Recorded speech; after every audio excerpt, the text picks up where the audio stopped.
안녕하세요. 저는 정순자예요. 나이요? 올해 72이에요. 이제는 몸도 예전 같지 않지만 마음만은 아직도 자식들 걱정으로 가득한 평범한 어머니죠. 젊을 때는 남편과 함께 작은 가게를 운영하며 자식들 키우느라 하루하루가 어떻게 가는 줄도 몰랐어요. 그렇게 세월은 흘렀고 남편은 몇 해 전 먼저 세상을 떴어요. 많이 아팠거든요. 그 후로는 아들, 딸 둘이 제 전부가 됐죠. 우리 딸은요, 어릴 적부터 야무졌어요. 또랑또랑하게 자기 말할 줄 알고 공부도 잘하고요. 결혼은 했지만 이혼하고 나서 혼자 아이 키우면서도 늘 씩씩했어요. 그런 모습 보면 안쓰럽기도 하고 또 대견하기도 해요. 그런 딸이 시간이 날 때마다 저를 보러 와요. 밥이라도 같이 먹자며 말이에요. 그럴 땐 정말 하루가 다 빛나는 것 같아요. 손주도 함께 오니까 집이 북적북적하고요. 우리 아들은요, 딸하고는 또 다르게 조용하고 속 깊은 아이예요. 말수가 적지만 늘 자상하고 눈빛만 봐도 제 마음을 알아채죠. 며느리랑은 5년 전에 결혼해서 지금은 우리 집 2층에 살고 있어요. 2층이라 해도 출입구가 같아서 늘 얼굴은 자주 보죠.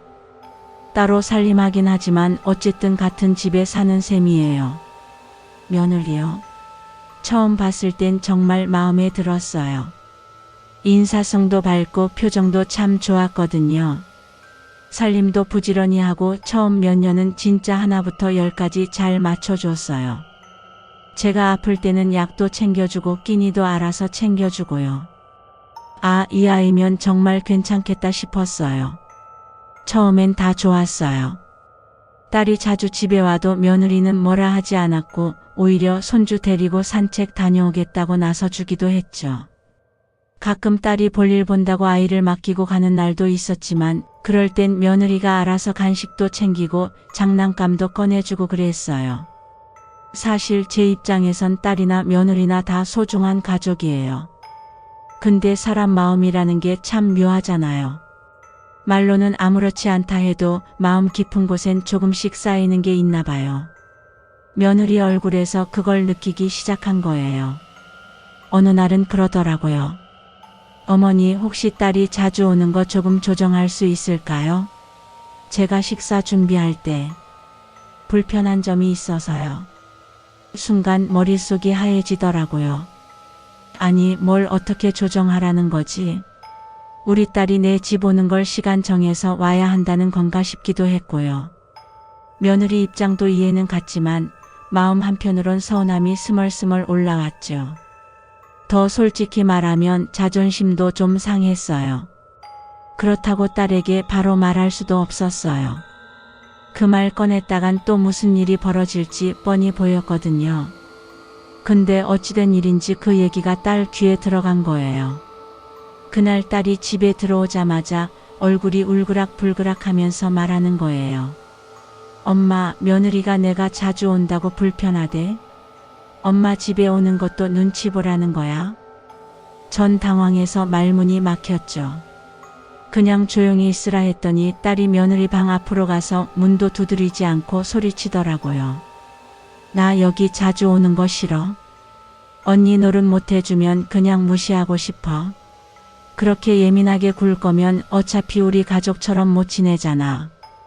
그 뒤론 진짜 험악했어요. 둘이 대면하는 자리에서 말도 없이 냉랭했고 눈빛은 싸늘했죠. 며느리는 일부러 딸이 오는 시간엔 집 밖으로 나가려고 하고 딸은 오히려 더 자주 오겠다고 하는 느낌이었어요. 저요. 중간에서 완전 눈치밥이에요. 딸 눈치 보랴, 며느리 마음 달래랴 정말 머리가 지끈지끈했어요. 그렇게 서로 쌓인 감정이 조금씩, 아주 조금씩 근데 분명하게 깊어져 갔어요. 그리고 그 갈등은 결국 큰일을 터뜨리게 되죠. 그날도 딸이 아이 데리고 저녁 무렵에 왔어요. 평소처럼 인사하고 밥 먹고 애는 TV 보면서 놀고 있었죠. 며느리는 2층에서 조용히 자기 할 일 하고 있었고요. 전 그냥 평범한 하루라고 생각했어요. 별일 없을 줄 알았죠. 그런데요, 아이가 갑자기 2층에 올라간 거예요. 평소에도 자주 오르내리니까 큰 걱정은 안 했어요. 그런데 몇 분 지나고 나서 갑자기 쿵 하는 소리가 나더니 아이 울음소리가 들리는 거예요. 뒤따라 올라가 보니 아이가 며느리 방에서 울고 있고 며느리는 얼굴이 사색이 돼 있었어요. 바닥엔 며느리 가방이 떨어져 있었고요. 끈은 완전히 끊어져 있었어요. 그게 그냥 가방이 아니라 결혼기념일에 아들이 선물한 명품백이었거든요. 며느리가 그렇게 아끼던 가방이었어요. 그걸 본 며느리는 한참을 말없이 가방만 들여다보더라고요. 그리고 아이를 조심히 달래고 데려왔는데 그때 딸이 1층에서 올라오더니 아이를 안으며 말하더라고요. 왜 그래? 우리 애한테 뭐라고 한 거야? 며느리는 목소리를 낮추며 말했어요. 아니에요. 아이가 제 가방을 가지고 놀다가 좀 끈이 끊어져서요. 제 결혼기념일 선물이라서요. 그냥 다음부턴 조금만 조심해 주시면 좋을 것 같아서. 그 말을 들은 딸 순간 정색하더라고요. 가방 하나 망가졌다고 지금 우리 애한테 뭐라고 한 거야? 그게 그렇게 대단한 거라고. 좀 웃기네. 저는 그때 정말 숨이 턱 막히는 기분이었어요. 며느리 표정은 점점 굳어갔고 딸은 한술 더 떴어요. 그렇게 예민하게 굴 거면 명품백은 뭐하러 들고 다녀? 그리고 내가 애 맡겨놓은 게 뭐 하루 이틀이야? 도움이라도 된 기분이야? 그 순간 며느리도 더는 참지 못했어요. 손에 들고 있던 딸의 외투를 바닥에 내던지며 말했죠. 전 도움이 아니에요. 아이도 제 아이 아니고요. 근데 제가 다 보고 치우고 감당해야 하잖아요. 이게 공평한 건가요? 딸은 며느리 컵을 손에 들더니 바닥에 내리쳤어요. 쨍그랑 소리와 함께 컵은 산산조각 났고 딸은 소리쳤어요. 이딴 싸구려나 쓰는 주제에 명품백은 왜 그렇게 아껴? 넌 그런 값 나가는 물건 들 자격도 없어. 며느리는 분노에 못 이겨 딸 핸드폰을 집어 던졌고 딸은 며느리 책을 찢었어요. 서로의 물건을 마구 부수고 소리는 점점 커졌고 저는 그걸 말리려다 다리에 힘이 풀려 주저앉고 말았어요. 그때 느꼈어요. 아, 이건 단순한 말다툼이 아니라 가족이라는 울타리가 무너지는 소리구나. 그 사건이 있고 난 뒤로는 집안 공기가 완전히 달라졌어요. 뭔가 말로 표현하긴 어려운데 괜히 조심스럽고 눈치가 보이고 말 한마디에도 서로가 예민하게 반응하는 분위기였어요. 며느리는 아예 2층에서 잘 내려오지도 않았고 딸은 일부러 더 자주 들르려는 듯한 눈치였죠. 물론 말은 안 해도 그 긴장감은 집 안 가득히 퍼져 있었어요. 저요. 저는 그 가운데에서 하루하루 눈치만 보게 되더라고요. 그러던 어느 날이었어요. 일요일이라서 다 같이 점심을 먹자고 했거든요. 오랜만에 가족끼리 한 식탁에 모이니까 저는 괜히 기분이 들떴고 이것저것 반찬도 더 만들고 국도 끓이고 했어요. 딸도 아이랑 같이 왔고 며느리는 마지못해 내려왔죠. 식탁에 둘러앉았는데 처음엔 다들 조용했어요. 제가 먼저 얘기를 꺼냈죠. 우리 이런 시간도 좀 자주 가져야 하지 않겠니? 가족끼리 같이 밥 먹고 웃고 그런 게 제일 소중한 거잖아. 그 말에 딸이 살짝 웃으며 말했어요. 엄마 맞아.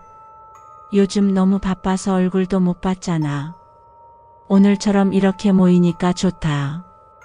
그런데 그 말이 며느리 귀엔 다르게 들렸나 봐요. 갑자기 며느리가 수저를 놓더니 말하는 거예요. 전 잘 모르겠어요. 이렇게 마주 앉아 있는 것조차 힘들어서요. 솔직히 말씀드리면 전 아직 그날 일도 정리가 안 됐어요. 딸 얼굴이 굳어졌어요. 그깟 가방 하나 깨졌다고 아직도 그러는 거야? 나도 기분 상했거든. 넌 내가 무슨 가방 부수려고 일부러 그런 줄 알아? 며느리가 한숨을 쉬며 말했죠. 문제는 가방이 아니라 태도였어요. 아이가 잘못한 건데도 사과는커녕 오히려 저한테 소리를 지르고 물건까지 던지고 그게 상식이에요. 딸은 버럭 소리를 질렀어요. 내가 뭘 그렇게 잘못했는데. 여긴 우리 엄마 집이야. 너희가 사는 공간이라고 해서 내 존재까지 무시하진 마. 애 맡기러 오는 것도 눈치 보고 밥 먹으러 오는 것도 불편해? 그럼 나보고 어쩌라는 건데? 분위기가 얼어붙었고 저도 말릴 틈도 없이 그야말로 전쟁이 벌어졌어요. 딸은 자리에서 벌떡 일어나더니 며느리 앞에 놓인 그릇을 밀어버렸어요.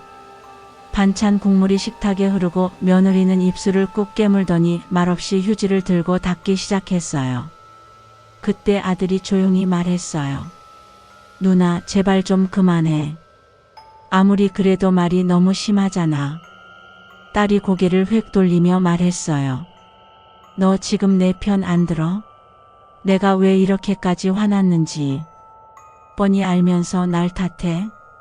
너네 부부가 나 무시하는 거, 엄마까지 힘들게 하는 거, 그거 내가 몇 번이나 넘겼는지 알아? 아들은 더 이상 참지 못하고 자리에서 벌떡 일어나 큰 소리로 말했죠. 누나, 제발 좀 정신 차려. 내가 무조건 옳다고 생각하지 마. 여긴 내 집 아니야. 엄마 집이지 내가 주인처럼 굴 수 있는 곳 아니라고. 그 말에 딸은 얼굴이 새빨개졌고 다시 소리를 질렀어요. 그래, 잘 알았다. 너도 며느리 편이지? 역시 피는 못 속이네. 어릴 때부터 조용히 눈치만 보던 애가 이제 와서 나한테 뭐라 해? 웃기지도 않네. 그 장면을 보면서 저는 진짜 심장이 덜컥 내려앉는 기분이었어요. 그렇게 가까웠던 남매가 저렇게 서로를 적처럼 대할 줄은 정말 몰랐거든요. 며느리는 그 자리에서 울먹이더니 그대로 2층으로 올라가 버렸고 딸은 아이 손을 낚아채듯 데리고 나가 버렸어요. 집안은 순식간에 조용해졌지만 그 고요함이 오히려 더 무서웠습니다. 저는 식탁 위 어질러진 반찬들과 바닥에 흘러내린 국물을 보면서 멍하니 앉아 있었어요. 그냥 아무 생각도 안 들었어요. 가족이라는 이름 아래 서로가 서로를 이렇게 미워하게 될 줄은 정말 몰랐어요. 그날 이후 딸은 일주일 넘게 집에 오지 않았고 며느리는 점점 더 말수가 줄었어요. 아들은 조용히 집안일을 도우며 제 눈치를 봤죠. 전 매일 밤 그날 일이 떠올라서 잠이 오지 않았어요. 도대체 어디서부터 잘못된 걸까? 내가 뭘 잘못한 걸까? 그런 생각뿐이었어요. 이게 가족이 맞는 걸까요? 함께 살아도 서로가 상처만 주고받는 관계라면 과연 이게 가족일 수 있을까요? 그날 이후로는 집안 분위기가 말도 못하게 무거워졌어요. 딸은 저희 집에 오긴 하는데 예전처럼 웃으며 들어오는 게 아니라 거의 무표정한 얼굴로 들어왔다가 말 한마디 없이 조용히 있다 가더라고요. 며느리는 아예 2층에서 잘 내려오지도 않았고요. 그동안은 집에 사람이 있어도 따뜻했는데 이젠 그냥 벽만 가득한 느낌이랄까요. 어쩌다 주방에서 마주쳐도 인사 한마디 없이 서로 고개만 돌린 채 지나쳐요. 저는 그 사이에서 너무 힘들었어요. 무슨 말이라도 해야 하는데 어느 편도 들 수가 없었어요. 딸도 제 딸이지만 며느리도 제 자식이나 다름없거든요. 그 둘이 싸우는 걸 지켜보는 건 솔직히 마음이 찢어지는 일 같았어요. 그런데 문제는 마음만 아픈 게 아니었어요. 어느 날 아침이었어요. 눈을 떴는데 머리가 너무 지끈거리는 거예요. 그냥 피곤해서 그런가 했는데 점점 숨도 차고 가슴이 답답해지더라고요. 순간 너무 무서워서 손 떨리는 걸 겨우 참으며 아들한테 갔어요. 얘야, 나 숨이 좀 이상한데 병원 좀 같이 가줄래? 아들이 놀란 얼굴로 뛰어나오고 급하게 며느리가 차를 몰고 병원으로 갔죠. 병원에 도착하자마자 의사 선생님이 바로 진료 보시고는 말하시더라고요. 혈압이 너무 높으세요. 심장도 무리가 온 것 같습니다. 최근에 스트레스 많이 받으셨나요? 그 말 듣자마자 그냥 눈물이 주르륵 나오는 거예요. 말을 하려고 해도 목이 메어서 아무 소리도 안 나오고 그냥 그 병원 침대에 누운 채 조용히 울었어요. 의사 선생님이 손을 잡아주시면서 그러더라고요. 지금이라도 푹 쉬셔야 합니다. 안 그러면 더 큰 문제 생길 수 있어요. 그 말을 들으니 그동안 참고 참았던 감정이 한꺼번에 터졌어요. 내가 왜 이렇게까지 됐을까? 내 가족이 왜 이렇게 된 걸까? 생각하니 숨이 더 막히는 것 같았어요. 며칠 후 딸이 병문안을 왔어요. 병실 문을 열고 들어오는 모습이 예전 같지 않았어요. 눈가가 빨갛게 부어 있었고 손에 들린 과일 바구니는 흔들릴 정도로 힘이 없더라고요. 침대 옆에 앉더니 아무 말 없이 제 손을 꼭 잡았어요. 그러다 조용히 말하더라고요. 엄마, 나 진짜 몰랐어. 엄마가 이렇게까지 아픈지 다 내 탓 같아. 내가 너무 욱해서, 너무 막말해서 며느리한테도 그렇고 엄마한테도 미안해. 딸이 고개를 떨군 채 우는데 가슴이 먹먹했어요. 저는 억지로 웃으면서 말했죠. 됐어, 그런 말 하지 마. 너도 스트레스 많았잖아. 나도 뭐 그동안 말 못했던 거 그냥 다 쌓였던 거야. 그날 저녁엔 며느리도 찾아왔어요. 망설이다가 병실 문을 열고 조용히 다가와서 말했어요. 어머니, 진심으로 죄송해요. 제가 너무 예민했어요. 언니한테도 어머니한테도 너무 상처드렸죠. 저도 마음은 그렇지 않았는데 너무 힘들었던 것 같아요. 그 순간 나도 모르게 며느리 손을 잡았어요. 힘들었겠지. 둘 다 정말 힘들었겠지. 서로 마음 여는 법을 몰랐던 거지 사랑하지 않아서 그런 건 아니었을 거예요. 그날 밤 병실에서 혼자 누워 있는데 문득 이런 생각이 들었어요. 내가 이렇게 아프지 않았더라면 저 아이들이 서로의 진심을 들을 기회가 있었을까? 너무나 아이러니했죠. 내가 쓰러졌기 때문에 오히려 딸과 며느리가 서로의 마음을 조금씩 열게 된 거예요. 물론 모든 게 단번에 해결되진 않았어요. 여전히 서먹하고 말 한마디 꺼내기 어려운 분위기지만 예전처럼 서로에게 등을 돌리진 않더라고요. 그 후로 저는 회복을 위해 요양병원에 잠시 들어갔고 그 사이 딸과 며느리는 저를 번갈아가며 찾아왔어요. 때로는 같은 시간에 겹치기도 했죠. 그럴 땐 조금 어색하긴 해도 서로 억지 미소라도 지으려고 노력하는 모습이 보였어요. 그게 어찌나 고맙던지요. 가끔은 이런 생각도 들어요. 가족이라는 게 뭘까? 피를 나눈 사이만을 말하는 걸까? 아니면 서로의 상처를 이해하고 감싸주려는 그 마음이 더 중요한 걸까? 딸과 며느리의 갈등으로 시작된 일련의 사건들, 그건 단순한 싸움이 아니었어요. 서로 다른 환경, 서로 다른 방식, 서로 다른 입장 속에서 조금씩 틀어진 마음이었어요. 그리고 그 마음을 말로 풀지 못한 채 감정으로만 쌓아두다 보니 결국엔 이렇게 터지고 만 거죠. 이젠 바래요. 진심으로요. 그 아이들이 서로를 조금 더 이해해 주기를, 말보단 마음을 먼저 헤아려 주기를. 그리고 무엇보다도 다시 가족이라는 이름으로 따뜻한 밥 한 끼를 함께 할 수 있기를요. 요즘은 참 자주 멍하니 창밖만 바라봐요. 계절은 어느새 또 바뀌고 벚꽃이 피었다가 지고 햇살 좋은 날에도 마음 한구석은 늘 흐려요. 딸도 예전처럼 잘 오지도 않고 연락도 잘 없고 그래요. 마음이 돌아오지 않았다고 해야 할까요? 전엔 하루에도 몇 번씩 문을 열었어요. 딸이 아이랑 와서 북적북적하던 그 소리가 지금은 너무 그리워요. 손주 웃음소리, 딸의 잔소리 섞인 수다, 그게 다였는데 왜 그게 그렇게 어려운 일이 되어버렸는지 모르겠어요. 가끔 딸이 보낸 카톡을 열어봐요. 엄마 미안해로 시작해서 조금만 시간이 필요해로 끝나는 짧은 문자들. 그런데 그 조금이 벌써 몇 달이 됐는지 셀 수도 없네요. 그 아이도 미안한 마음은 있겠죠. 근데 그 마음보다 상처가 더 컸던 걸까요? 며느리는 여전히 묵묵해요. 말도 조심하고 행동도 조심하고 제 앞에서 늘 조용해요. 저는 그런 며느리를 보면 오히려 더 마음이 짠해요. 이 모든 혼란의 한가운데에 있었던 사람이거든요. 아들이 중간에서 무너졌다면 며느리는 그 중간에서 묵혀있던 사람이었을지도 모르죠. 그날 며느리가 제게 이런 말을 했어요. 어머니, 사실 전 시댁에 올 때마다 두려웠어요. 좋은 며느리가 돼야 한다는 압박감, 실수하면 안 된다는 긴장감 항상 저를 죄어왔어요. 그런데 그게 무너졌을 때 정말 나라는 사람이 없어지는 것 같았어요. 그 말을 듣고 저는 할 말을 잃었어요. 그제야 느껴졌어요. 그동안 며느리의 웃음 뒤에 얼마나 많은 감정들이 숨어 있었는지. 내가 그걸 보지 못한 게 가장 큰 실수였단 걸. 아들도 말수가 줄었어요.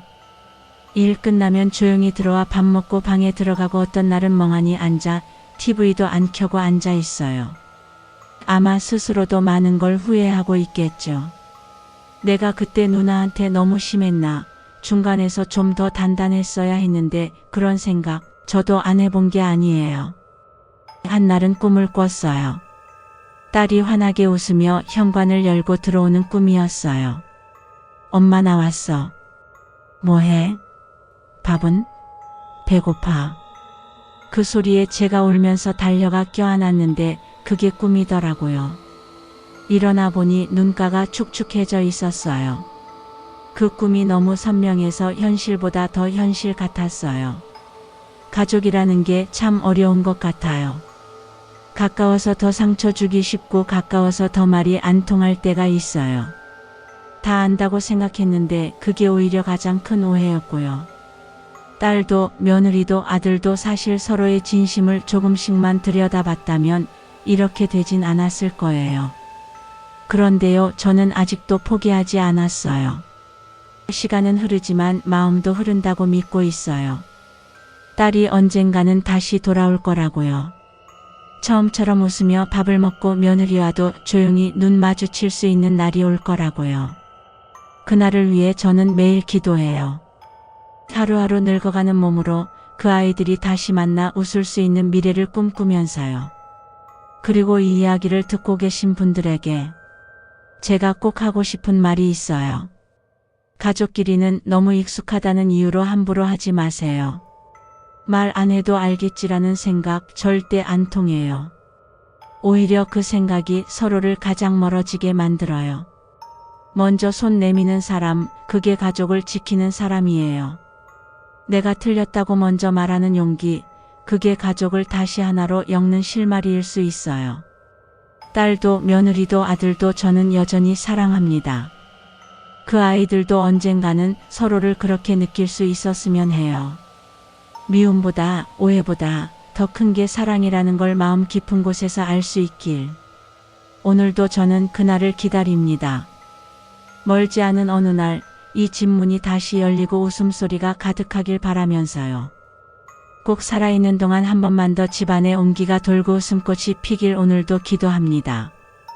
감사합니다. 좋아요, 구독 부탁드려요.